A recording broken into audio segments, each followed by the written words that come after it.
আজ আমরা খুলনার একটি ভয়াবহ ঘটনার খবরে আপনাদের সামনে হাজির। খুলনা আদালত চত্বরে ঘটে গেল শীর্ষ শাস্তিযোগ্য অপরাধের চাঞ্চল্যকর ঘটনা। রবিবার দুপুর 12টার দিকে খুলনা মহানগর আদালত চত্বরে দুইজন আসামিকে কুপিয়ে এবং গুলি করে হত্যা করা হয়। নিহতরা হলেন ফজলে রাব্বি রাজান এবং হাসিব। তারা সোনাডাঙ্গা থানার একটি অস্ত্র মামলার আসামি ছিলেন।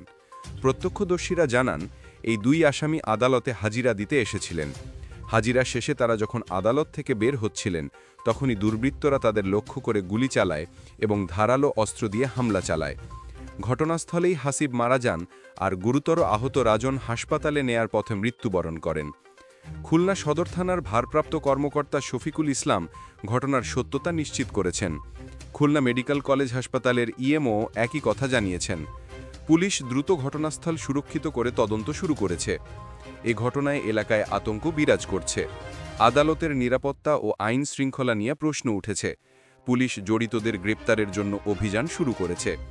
আমাদের কাছে তথ্য রয়েছে, এই হত্যার পেছনে রাজনৈতিক ও অপরাধ জগতে শক্তিশালী প্রভাব থাকতে পারে।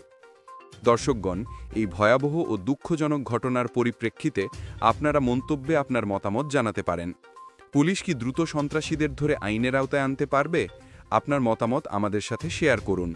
ভিডিওটি ভালো লাগলে লাইক দিন, শেয়ার করুন এবং আজকের হট নিউজ চ্যানেল সাবস্ক্রাইব করতে ভুলবেন না, যাতে দেশের সর্বশেষ হট নিউজ প্রথমে আপনার কাছে পৌঁছায়।